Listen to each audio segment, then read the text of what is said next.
graças te damos por essa oportunidade de estarmos aqui, abertos para ouvir a tua palavra, para aprender mais do que o Senhor tem para nós, Senhor.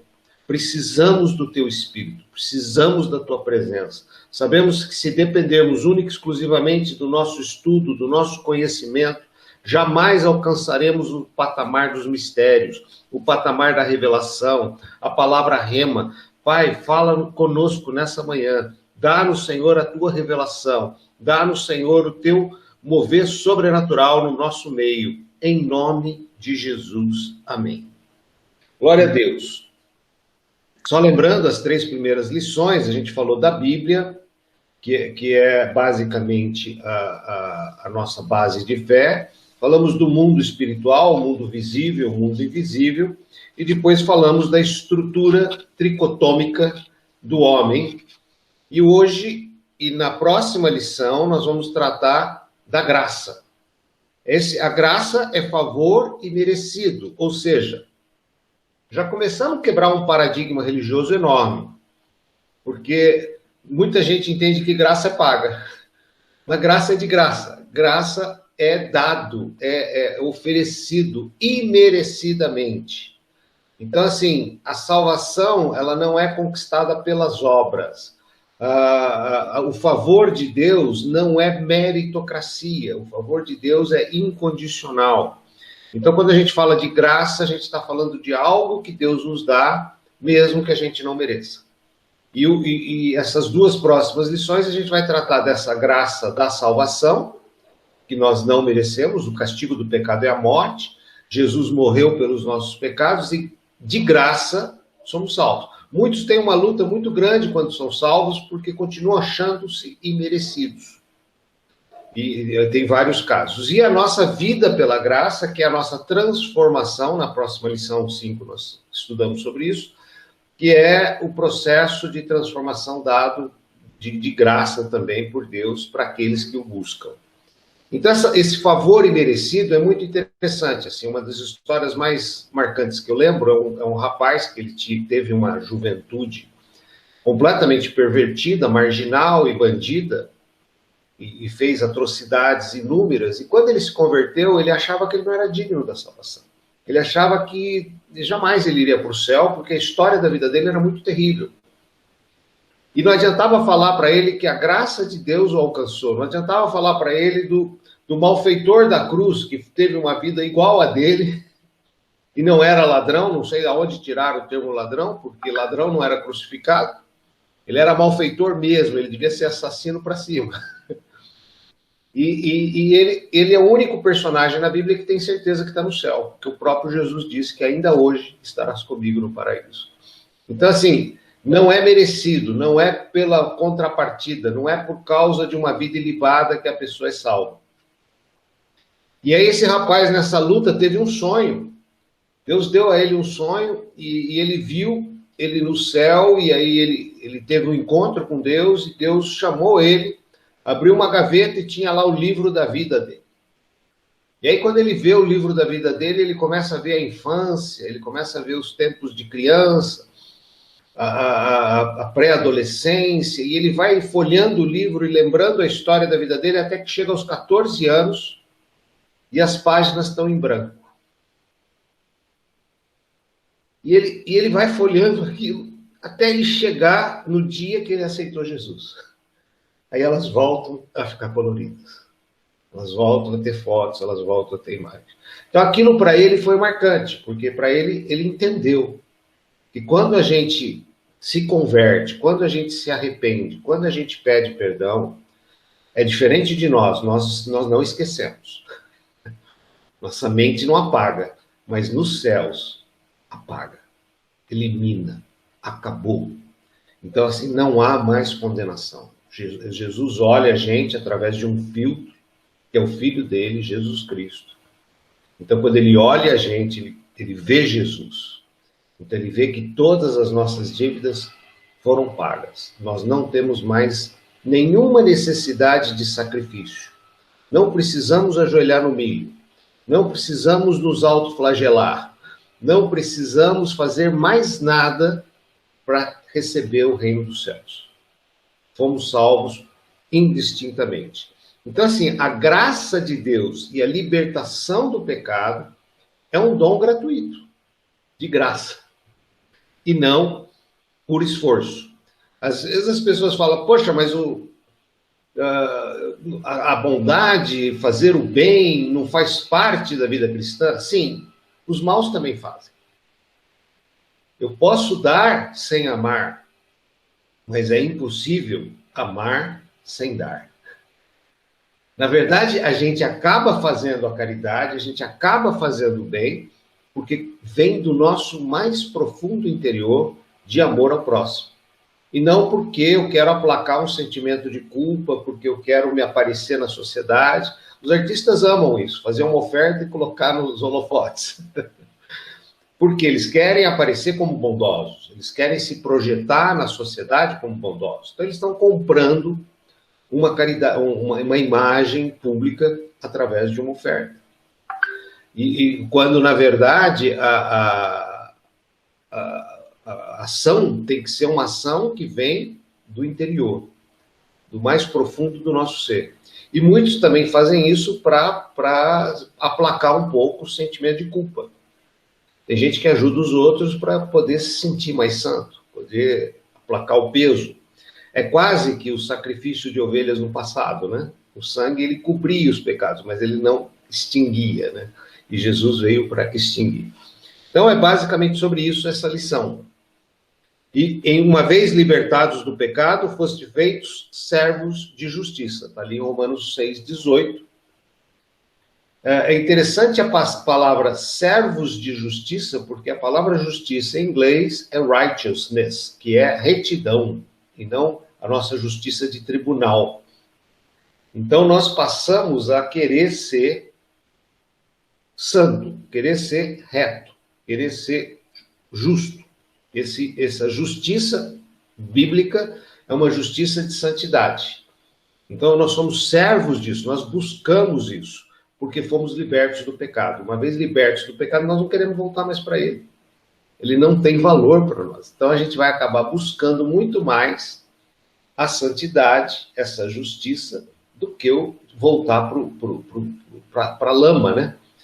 Eu costumo até brincar com uma figura que eu acho interessante. Você pega o porquinho no chiqueiro, dá um banho nele, bem dado, põe um desodorante, põe um talquinho, põe um perfuminho, aquele porquinho fica cheirosinho, tá ali na sua casa, bonitinho, você brinca com ele, até o dia que você esquece a porta aberta. O que ele faz? Volta para a lama, volta para o chiqueiro, volta para se sujar. E, na verdade, o que Deus quer fazer com a gente?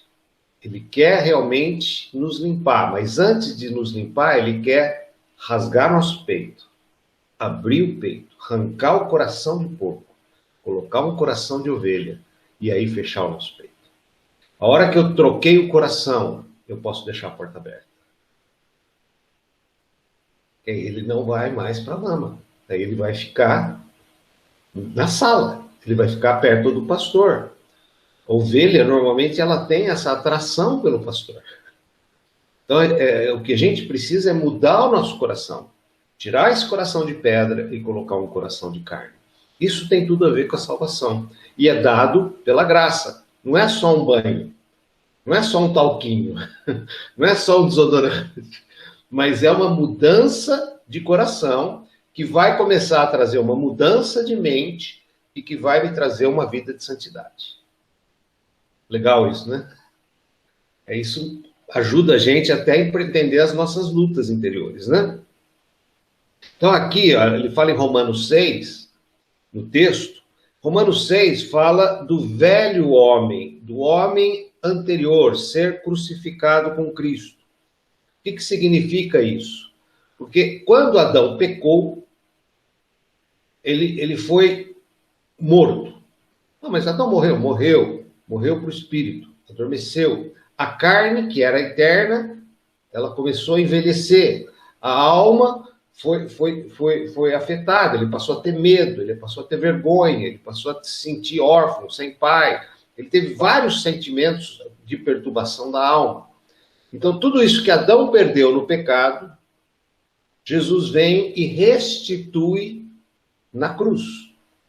Ele toma sobre si todas as nossas carnalidades e faz com que aquilo que estava morto, que era o nosso espírito, seja revivido, seja despertado, seja acordado, vamos dizer assim. Então, aquele que olha para a cruz, aquele que crê em Jesus, ele é despertado no espírito que está adormecido. Então, nosso espírito humano que estava adormecido, a gente estudou isso na lição passada, ele é despertado, ele é acordado. Então, nós resgatamos o que Adão perdeu, o espírito humano. Nós resgatamos um equilíbrio da alma, serenidade, mansidão, todos os atributos do espírito. E nós ganhamos a vida eterna. Sabemos que a vida terrena está limitada, mas sabemos que viveremos eternamente. Então, o que Adão perdeu, Jesus resgatou. Então, isso pela graça, não é por merecimento. Simplesmente pela graça. E aí a gente chama essa figura anterior de velho homem, e esse que aceitou Jesus de novo homem, uma nova criatura. Nós nascemos de novo. Aí fica entendido o que é nascer de novo, é nascer do Espírito. Nicodemos pergunta isso para Jesus, Jesus explica que não precisa entrar na barriga da mãe de novo, é o nascimento do Espírito e tal. Então isso é assim, é dado gratuitamente para todo aquele que crê. Por que a gente faz um trabalho muito forte em hospitais? Porque às vezes a pessoa teve uma vida errante a vida toda. E às vezes num leito de morte, ela confessa a Jesus. Quando o piloto diz que o avião está em pane, aí as pessoas confessam. Aí todo mundo aceita Jesus. Então, assim, graças a Deus, se eles fizerem isso, eles fazem o certo. Porque dão ainda uma chance, um último respiro. Qual é a desvantagem deles para nós? Esses que deram o último respiro e confessaram a Jesus. E nós, que fizemos isso, eu fiz isso há 40 anos atrás. Uma vez eu conheci um senhor de 80 anos que aceitou Jesus. E ele chorava compulsivamente. Aí eu perguntei para ele, por que o senhor está tão triste? Ele falou, porque demorou muito para eu conhecer Jesus. Eu estou jogando fora 80 anos da minha vida para viver os últimos poucos anos que eu tenho. Então, assim, às vezes a gente não dá valor, mas uma criança que nasce num lar cristão, ela tem algo que esse velhinho, ele falou, pô, não aproveita nada dos meus 80 anos. Eu perdi completamente todo esse tempo que eu podia ter feito coisas boas. E aí você pega um filho de pastor, ou uma criança que nasceu na igreja, e foi convertido desde criança e tal, ele reclama, porque ele não pôde aproveitar a vida, ele não pôde encher a cara, ele não pôde fazer as coisas que o mundo oferece, que na verdade não tem valor, quando na verdade ele é um privilegiado, porque ele pode trazer o reino dos céus na terra e viver na terra aquilo que nos é prometido nos céus. Então, assim, a gente tem que, inclusive, trocar esse entendimento. Porque mesmo a gente que é crente, meio à pandemia, meio à opressão, às vezes até uma depressão, a gente balança. A gente acaba se envolvendo com o mundo e esquece que nós temos o privilégio de poder entrar no jardim. O jardim que foi fechado para Adão foi reaberto para nós. Os anjos que faziam ali a proteção é a figura do véu que foi rasgado de cima e embaixo quando Jesus suspira na cruz. Abriu a porta. Nós podemos entrar no Santo dos Santos, nós podemos contemplar a presença de Deus, voltar a chamá-lo de Pai, ter comunhão com Ele na viração do dia, voltar a ter a mente equilibrada, voltar a ter um físico eterno. Então, assim, tudo que foi tirado nos foi resgatado pela graça através de Jesus. Maluco isso, né? E aqui ele faz uma relação de arrependimento, mudança de mente e as obras mortas, né? As obras mortas, acho que já até deixou claro do velhinho de 80 anos, né? Os 80 anos de obras mortas, ele ainda tinha um pouco mais, e aqueles que eu citei, que estão no leito de hospital, que está no avião caindo, esses não tiveram nem tempo de fazer obras novas.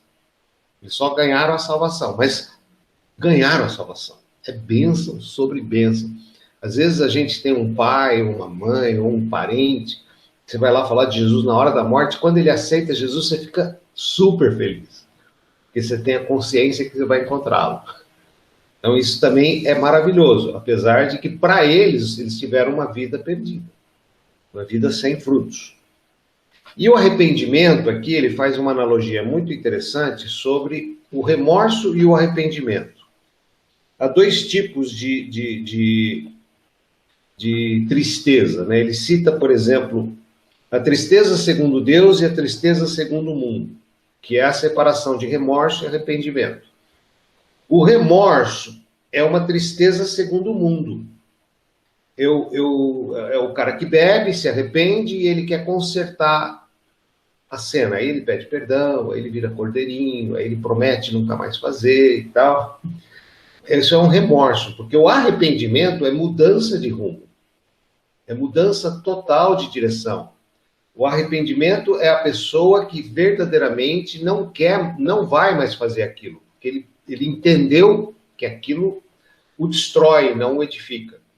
Então, casos clássicos na Bíblia, você tem o Saul, que pecou, entrou no templo e tal, e se arrependeu, teve remorso, né? Porque ele vai lá através do profeta Samuel, até rasga as vestes de Samuel, pedindo para ter misericórdia e tal. Mas o Saul, ele só queria consertar a imagem dele, porque ele usurpou e entrou no templo e sacrificou, e não era tarefa dele.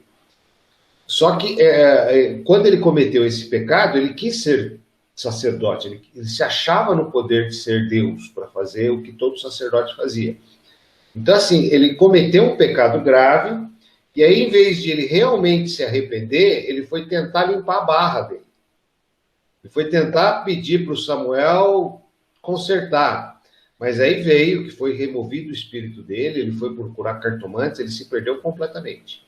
É um dos poucos casos na Bíblia que dá a entender claramente que foi para o inferno.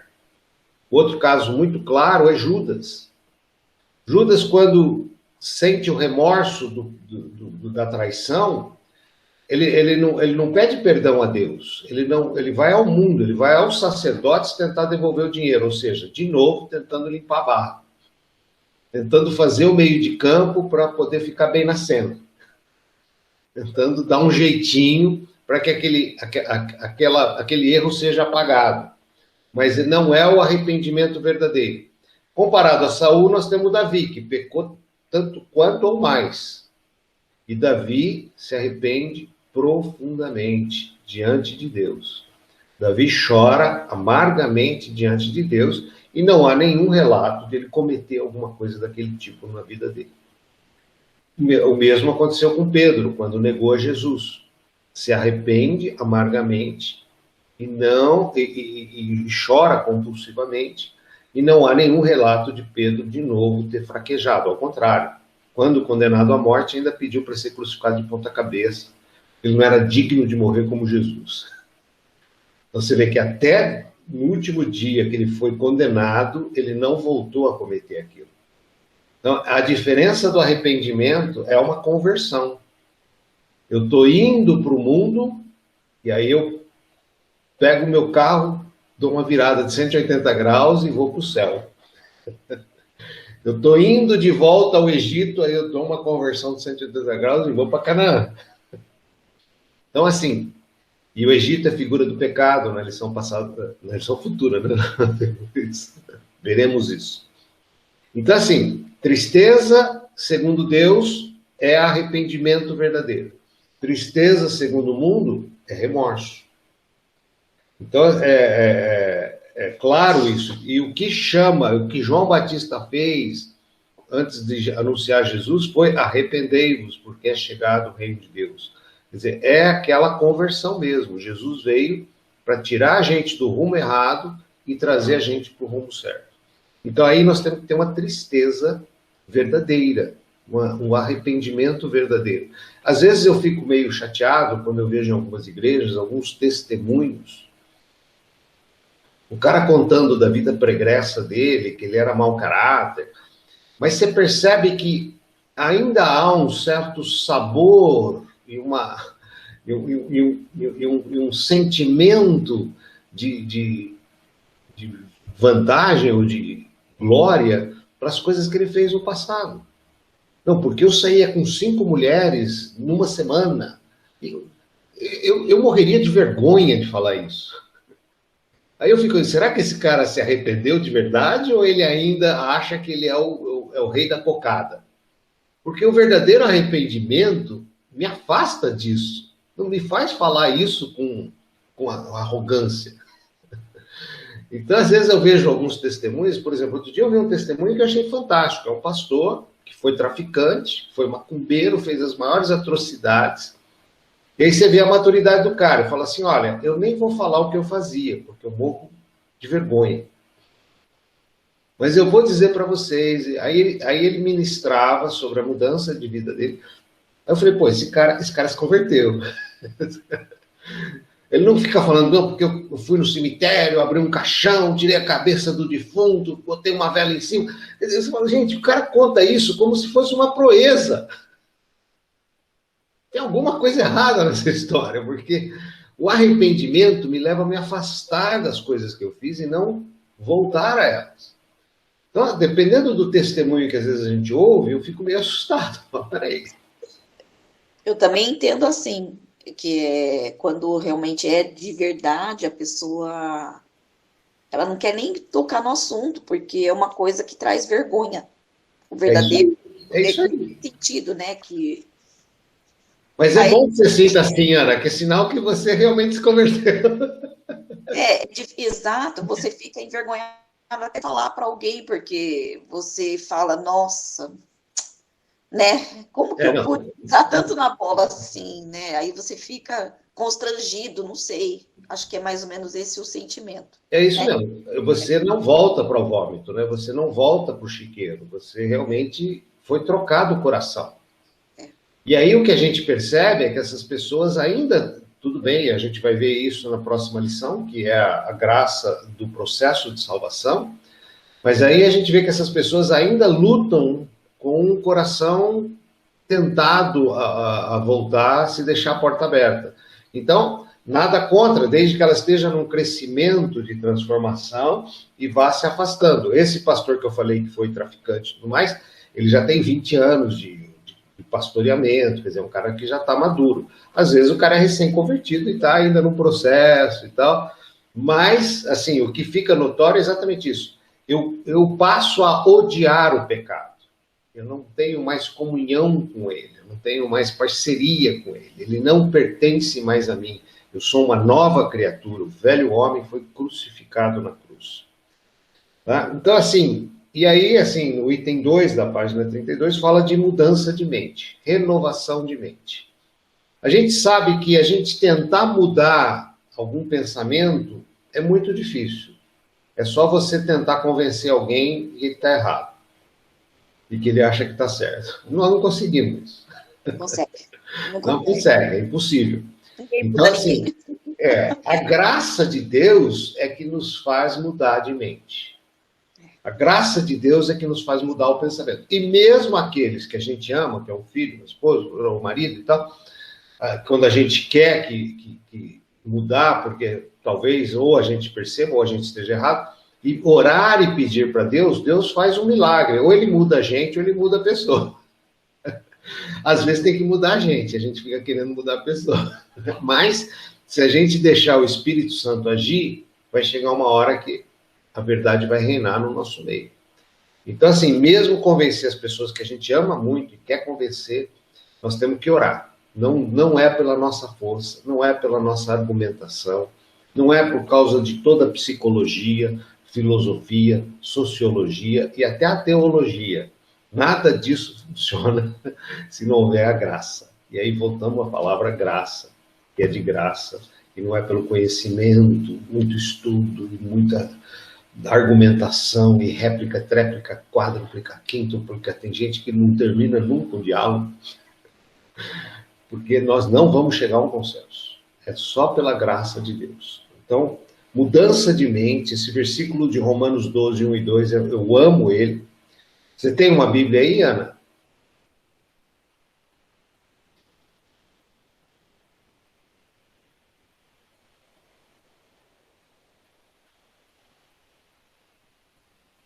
Tá no mute. Ô, Ana, Abre o som. Desculpa. Romanos 12, né? 12, 1 e 2. Tá. Rogo-vos, pois, irmãos, pela compaixão de Deus, que apresenteis os vossos corpos em sacrifício vivo, santo e agradável a Deus, que é o vosso culto racional. E não sede conformados com esse mundo, mas sede transformados pela renovação do vosso entendimento, para que experimenteis qual seja a boa, agradável e perfeita vontade de Deus. Palavra-chave, renovação. O vosso entendimento. Mudança de mente, mudança de pensamento. Isso é o sumário da vida cristã. De novo aqui, quando ele fala de obras mortas, ele usa também a referência do bom e do mal. O item 1 é o arrependimento que libera o homem da influência dos pecados praticados anteriormente. Então, assim, eu me arrependo e eu sou liberto. Eu entro no momento de graça. Eu até brinco assim, se colocar um copo de cerveja na minha frente, colocar um copo de cerveja num amigo não cristão, eu tenho duas opções. Eu posso bebê-lo ou não bebê-lo. Eu sou livre. Totalmente livre. Meu amigo só tem uma. Ele não resiste. Ele não tem controle. Ele não consegue olhar aquela loira gelada e ignorar. Ele não consegue não beber. Então ele é escravo. Pastor, é que nem a pessoa que fumava, né? Quando ela se converte, não é uma coisa que você é obrigado a deixar de fumar. Mas é algo que embrulha o estômago, que a pessoa não tem como. Tem uns que recebem uma graça instantânea. Tem uns que recebem a graça instantânea. Tem outros que ficam 10 anos lutando. Uma vez um coronel, eu vi uma história dessa de um pastor, falando pro pastor que ele não conseguia parar de fumar. Aí ele falou assim, é interessante, porque você é um coronel, um sargento, seja lá o quê, você tem 100 soldados à sua disposição, que você dá uma ordem para eles. Sentido, eles obedecem, você dá outra ordem, eles obedecem. E um trocinho morto, sem vida, um bastãozinho desse tamanho, que está no seu bolso parado, porque você colocou lá, ele não vai lá sozinho, ele não anda sozinho, você colocou ele lá, e aí você voluntariamente tem que pegar ele pela sua própria vontade e colocar na sua boca, porque ele não vai na sua boca sozinho. Você tem que acender ele com a sua mão, porque ele não se acende sozinho. E você tem que puxar aquele ar com o seu pulmão, porque ele também não faz isso sozinho. Quer dizer, aquele bastãozinho morto te escraviza e você acha que você tem autoridade sobre 100 soldados. 100 homens. Então, assim, é uma loucura o nível de escravidão que o diabo deixa a gente. Mas, quando a gente renova a mente, a gente pode reverter isso. Reverter esse processo. E é muito legal. Então, esse arrependimento que nos liberta é o arrependimento verdadeiro. E o mal é o 2. É o arrependimento libera o homem da crença de que as boas obras poderiam purificar os seus pecados. As boas obras não purificam os seus pecados. Elas só aplacam o sentimento de culpa, mas elas não te purificam. Então, são dois sentimentos interessantes, também relacionados ao arrependimento e ao remorso, vamos dizer assim. Bom, o outro passo importante é que quando a gente se converte, a Bíblia fala, se crê em Jesus como seu Senhor e Salvador, confessar com a boca e se arrepender dos seus pecados, será salvo.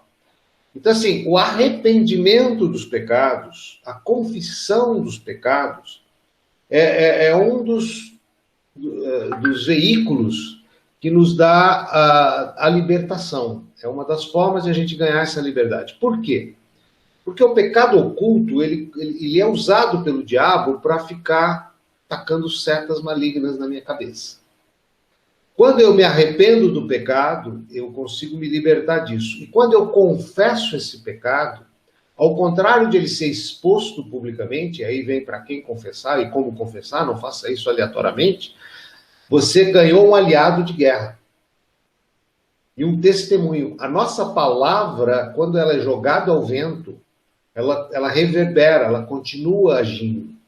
Então, assim, o nosso falar tem um poder no mundo invisível. Jesus, quando criou todas as coisas, ele criou pela palavra, pelo falar. Por que ali na Bíblia, e eu fui católico a vida toda, e achava que era cristão, porque eu cresci na Igreja Católica, eu creio em Jesus Cristo, creio em Deus, creio em tudo que fala de Jesus, cria inclusive na Bíblia, mas a Bíblia fala, se crer no coração, eu acredito que eu cria, mas se confessar com a boca. Por que tem o confessar com a boca e a gente às vezes nasce no lar católico ou cristão e nunca confessa Jesus? Porque o confessar com a boca é um testemunho no mundo invisível, é um testemunho nos ares. Isso vai reverberar, isso vai fazer ele ouvir. E isso tem um efeito no mundo sobrenatural de testemunho. Então a gente faz um testemunho verbal, isso existem até alguns cientistas que pegaram antenas e captaram rádios e transmissões sonoras de 100 anos atrás, porque elas continuam reverberando. E isso no mundo da atmosfera, sei lá, a gente sabe que tem ambientes que é pesado porque é ambiente de briga. E a gente sabe que tem ambientes que é de paz porque é ambiente de mansidão. Você entra numa casa, você sente essa atmosfera, porque reverbera. Reverbera nos ares. E isso acaba entrando de alguma forma no nosso sentimento. Então, confessar com a boca é um ato de testemunho no mundo dos demônios e dos anjos. E crer no coração é um ato de Deus reconhecer em nós. Então, assim, confessar o pecado a um irmão não é necessariamente uma exposição, mas é um fato assim, irmão, eu tenho uma fraqueza, eu luto com isso, não consigo vencer, mas eu me masturbo. Esse irmão tem que ser muito bem escolhido e direcionado por Deus para não ser um fofoqueiro. Esse é outro pecado. Mas ele vai ser um companheiro de julgo, alguém que fala, cara, vamos orar junto, vamos lutar contra isso. Você pode vencer. Jogou no ar. Jogou no ar, o inimigo perdeu a força. As setas dele já não são mais perturbadoras. Porque agora não só tem uma testemunha, como tem os anjos do céu me guardando. Tem coluna de fogo me protegendo, tem o capacete da salvação sendo colocado. Então, assim, a gente não tem noção da dimensão sobrenatural que, às vezes, um ato tão simples pode trazer de bênção. Então, confissão a Deus e aos homens são duas questões básicas da nossa salvação e nossa mudança de mente. Porque a gente passa a ter uma situação legal. Então eu confesso, primeiro para mim mesmo, eu reconheço o pecado, porque tem gente que nem reconhece, né? Confesso para Deus e confesso para os homens. Eu passo a ter uma testemunha do meu arrependimento, da minha conversão, da minha luta. Por exemplo, no caso de fumar, tinha um irmão que já estava lá uns 5 anos na igreja e ele chegou para mim e falou assim, eu acho que eu não venho mais na igreja. Eu falei, mas por que, irmão? É porque eu não consigo parar de fumar. Eu falei, e o que você vai ganhar não vindo mais? Que vantagem Maria leva? Às vezes eu saio aqui fora para fumar, as pessoas me olham torto. Cara, manda eles plantar banana. Porque é uma luta que você tem, é uma luta que você não conseguiu se libertar, outros tiveram a graça de ser rápido, você não teve. Continue lutando, mas não deixe de vir na igreja, porque se tem algum lugar que pode dar vitória, é a igreja. E outra, às vezes a sua luta é uma luta cruel, até por falta de parceiros para estarem orando junto. Mas dá um passo em direção a Deus e Deus vai dar 10 passos em sua direção. Por exemplo, quando você toma um café, você tem uma vontade incontrolável de fumar? Sem dúvida, né? Falei, então, você é viciado em café também? Não, café não. Então para de tomar café. Você dá um sinal para Deus, de um ato de voluntário seu, e Deus vai dar 10 passos na sua direção para te ajudar. Então, ajude a você mesmo, e aí Deus vai te dar graça. Não é pelas obras, mas é por um coração pronto a buscar. Agora, se você levar mais 5 anos, ou mais 10 anos, ou 20 anos, eu quero que você esteja aqui na igreja. Uhum. Eu quero que você esteja adorando a Deus, eu quero que você esteja buscando a Deus. E o tempo da cura é o tempo de Deus, não o meu.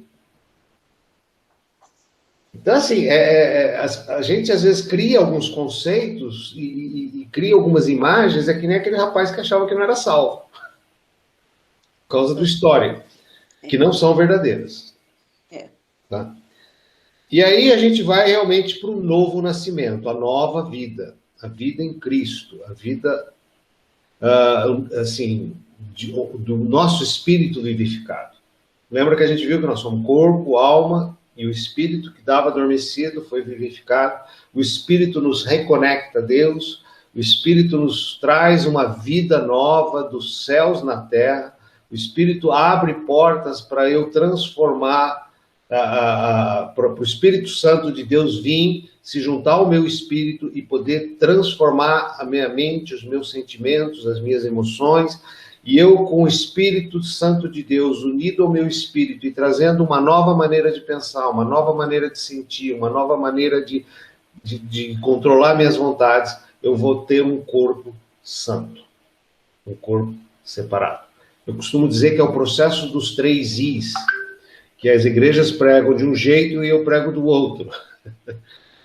Assim, intimidade com Deus. O primeiro I, intimidade, relacionamento com Deus. Traz em mim um verdadeiro sentimento de identidade. Eu sabendo que eu sou filho de Deus, ou seja, intimidade com Deus é o meu espírito com Deus.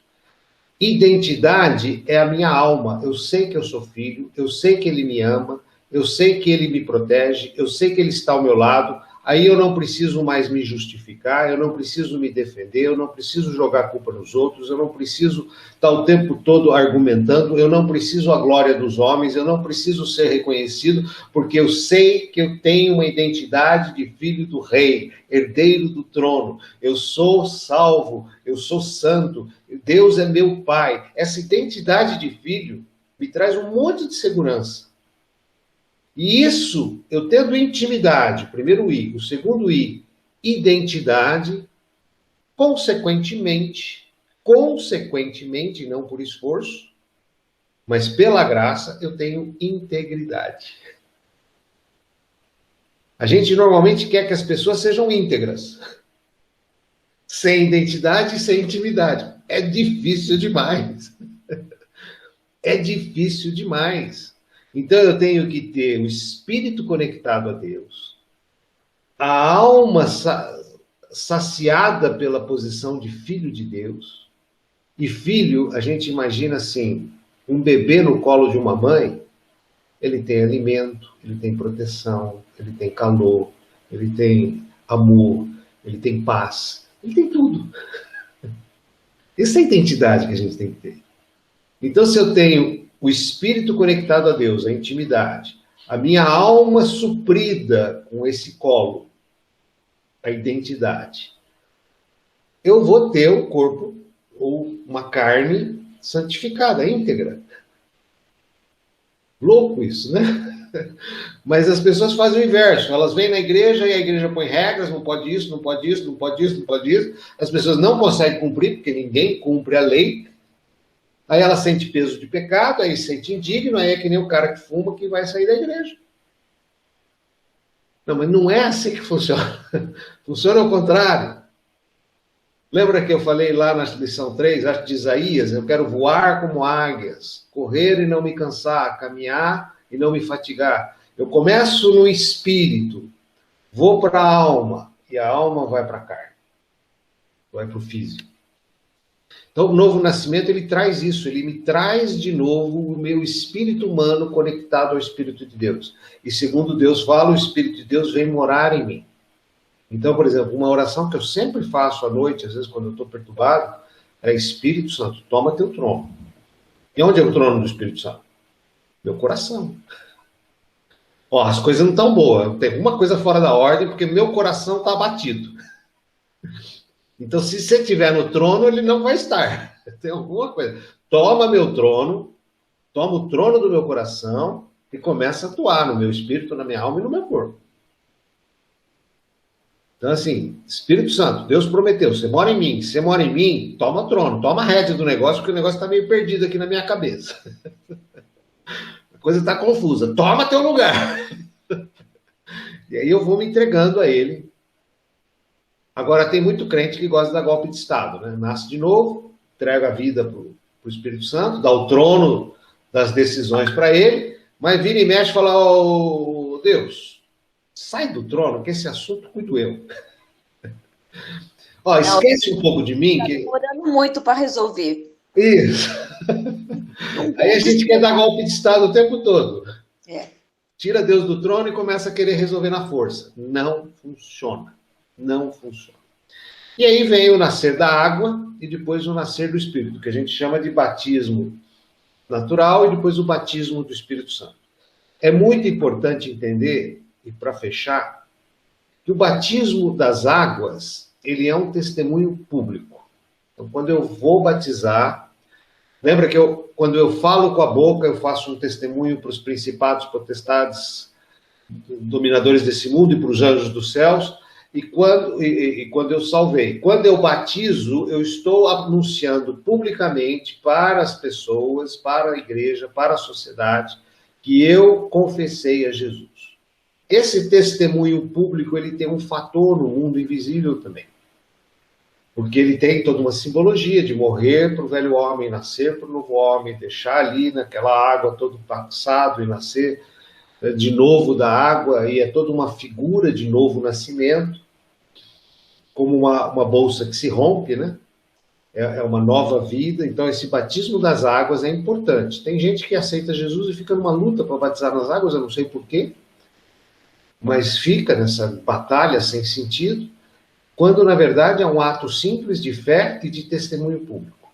Se eu criei, se eu sou de Jesus, por que não fazer? Ponto final. E o batismo no Espírito? O batismo no Espírito é uma coisa assim muito importante para a gente, e ele é mal administrado, eu diria assim, em muitas das pregações. Porque alguns exemplos na Bíblia usam falar em línguas como o batismo no Espírito.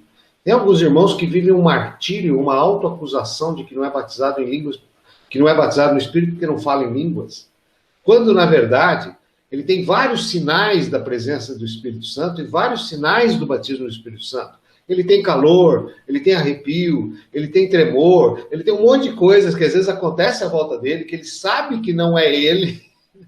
Por que você se arrepia do nada, sem vento? Se a janela está aberta, tudo bem, mas se não está aberta, peraí, por que me arrepiei?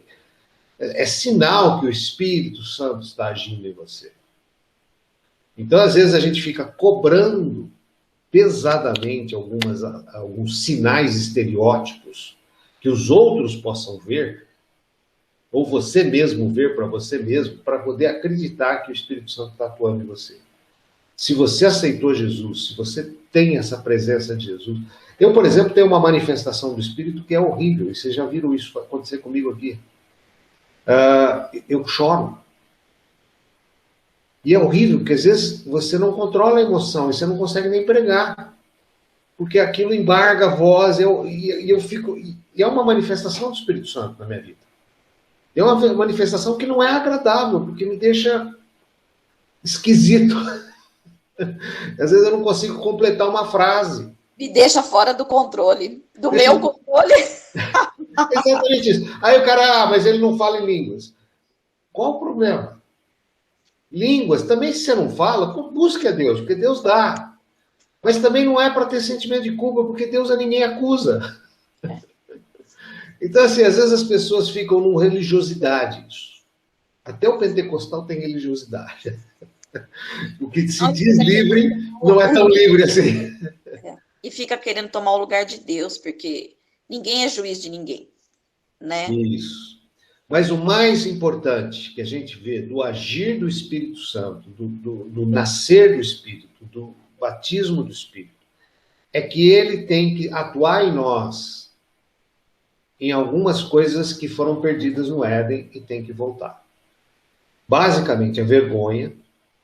Então, a gente precisa do Espírito Santo para tirar de nós a vergonha. E eu acho que quando Jesus morreu na cruz, uma das coisas que pouca gente fala é que ele morreu nu.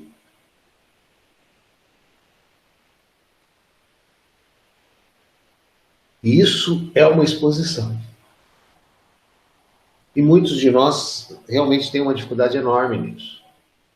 Então, assim, o Espírito Santo pode remover isso de nós. Outra coisa que Adão teve, ele se escondeu, foi o medo. O medo é uma arma do diabo, ainda mais nesses dias de pandemia, que nos paralisa, nos congela, nos faz inativos. E é o contrário de Deus. Deus quer que sejamos corajosos, ativos, impetuosos, ou impetuosos não, mas ousados, né? Então, assim, esse espírito ele tem que remover a vergonha, ele tem que remover a culpa, ele tem que remover o medo, o sentimento de culpa, eu não falei, a culpa, assim, é uma coisa que nós sabemos, é que nem a história que eu contei no começo da lição, do cara que tinha um sentimento de culpa, não achava digno de salvação. A culpa tem que ser removida. Jesus levou sobre si todas as nossas culpas. Nós não podemos se martirizar com elas. Já fomos libertos dela. E por último, que é o mais importante, é o sentimento de orfandade.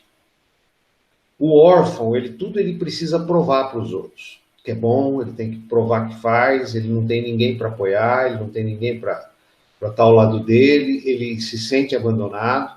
Então, esse sentimento de orfandade que Adão teve, porque ele perdeu o pai ali naquele ato, e aí ele até se esconde de Deus, né? Então, esse sentimento de orfandade, e é interessante que Jesus veio para nos resgatar a paternidade, e uma das promessas dele antes de esse assunto ao céu é que não os deixarei órfãos de Deus.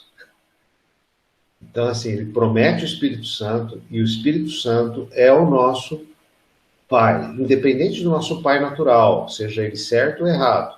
O Espírito Santo é um Pai bom, eterno e justo, e não permite jamais que a gente perca ou que a gente se sinta abandonado. Então, assim, esses 4 sentimentos que está aí na palavra degenerando, assim que Adão pecou, morreu. Suas emoções, pensamentos e desejos foram degenerados, ou seja, criou a vergonha, criou o medo, criou a culpa e criou o sentimento de órfão. E agora, com Jesus, e o Espírito Santo, que ele deu para dar continuidade ao trabalho dele, a gente é renascido. Nós voltamos ao jardim, voltamos a uma comunhão com Deus, voltamos a um relacionamento pessoal e profundo com Deus. Amém? A passagem do filho pródigo, que é o que ele usa muito aqui, é uma passagem muito interessante da salvação, que o filho se arrepende, e a palavra mais forte de todo o processo é o caindo em si. E essa é aquela questão da graça, do dom de Deus, o Espírito agindo, ninguém convenceu ele que ele estava errado, mas ele caiu em si. E o que é mais lindo quando o filho pródigo se arrepende e volta para o pai e fala, pequei contra os céus e pequei contra ti, não é a simples o arrependimento e a volta, ele é restituído. O pai não só o abraça, o beija e o recebe, como coloca nele um símbolo da sandália.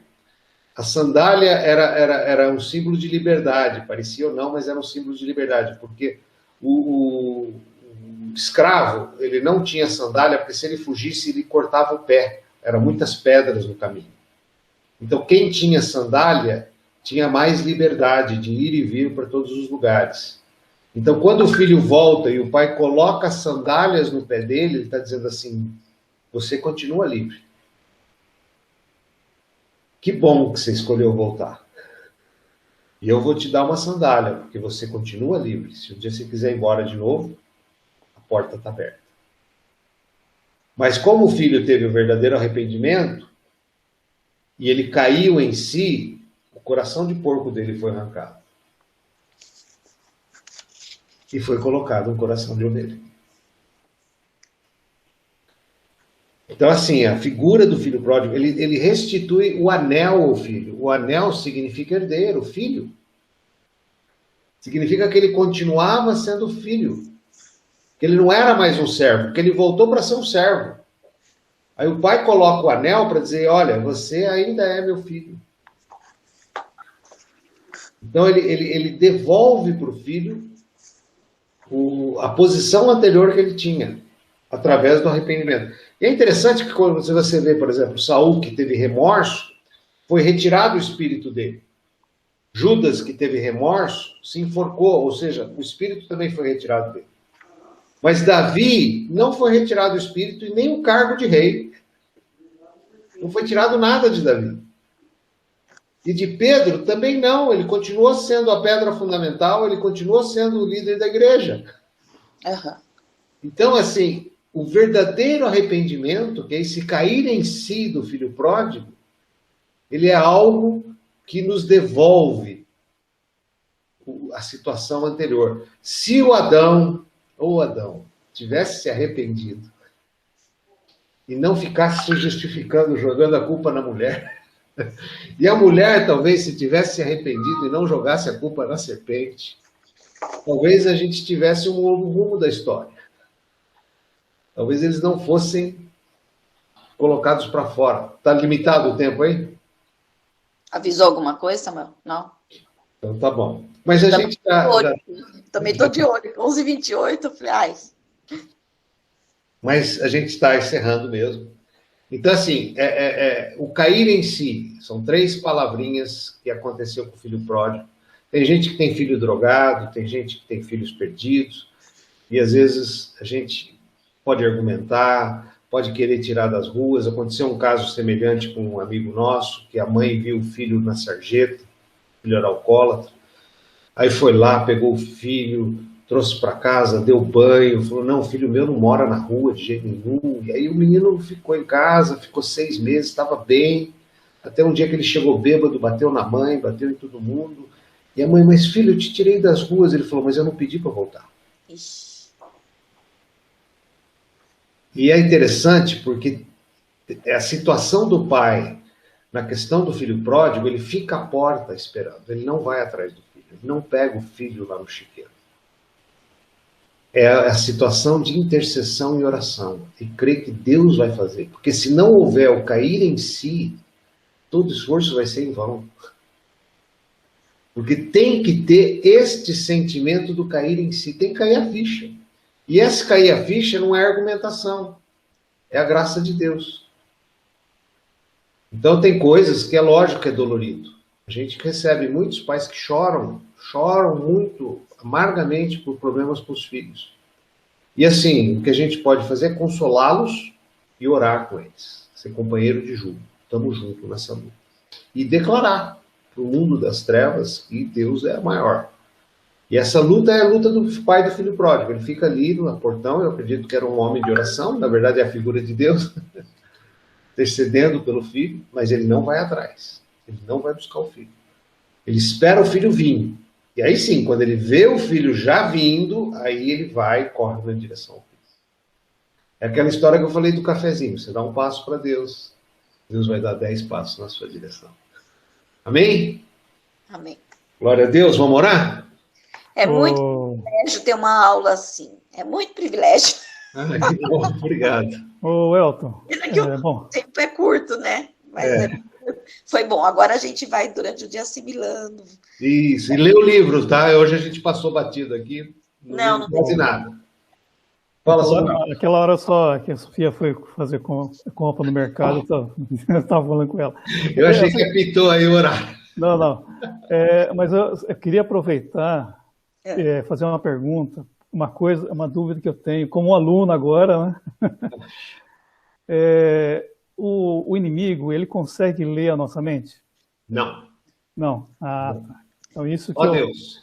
Se você orar em línguas ou orar no pensamento, o inimigo não pega. Não lê. Só Deus. Mas Deus lê. E por isso que tem que confessar. O inimigo, ele cochicha e ele rodeia e ele vê tudo que você faz. Então, por exemplo, uma pessoa que é viciada em masturbação, ela acha que ela está sozinha. Ela não está. Ela está vendo, Deus está vendo e o diabo está vendo. Mas só um age contra ela. Só um acusa, só um a perturba, só um deixa ela fora do prumo. Então, assim, a gente às vezes não tem essa ideia. A gente, quando cuida dos filhos, fala, Deus está vendo. Não, filho, cuidado, não é Deus que está vendo, não. Deus vê também. Mas tem alguém que vê que vai te perturbar há muito tempo. Então ele vê. E ele não tem. E como a gente é selado, marcado com o sangue de Jesus, ele também não nos possui mais. Não entra mais no nosso corpo. Então, o que ele faz é cochichar e criar armadilhas, e criar situações. Por exemplo, se ele vê uma pessoa com a fraqueza da masturbação, ele pode armar, porque ele possui as pessoas do mal, uma mulher para seduzi-lo. Porque sabe que ele tem uma fraqueza. Então, mundo espiritual é maluco, mas é interessante isso. Mas quando ele tem acesso à nossa mente, porque ele ataca a nossa mente, certo? Não, ele joga setas, ele joga pensamentos. Pensamentos. Ele joga acusações, basicamente acusações. Ele não joga muito pensamento. Ele não lê, mas... ou perversões, né? Uhum. Mas ele não tem acesso. É tipo assim, eu pensei mal de fulano, ele não sabe disso. Só se eu falar. Se você falar. E o salão de cabeleireiro faz o serviço. Rádio peão. Aí ele toma conhecimento. Lembra que a voz reverbera?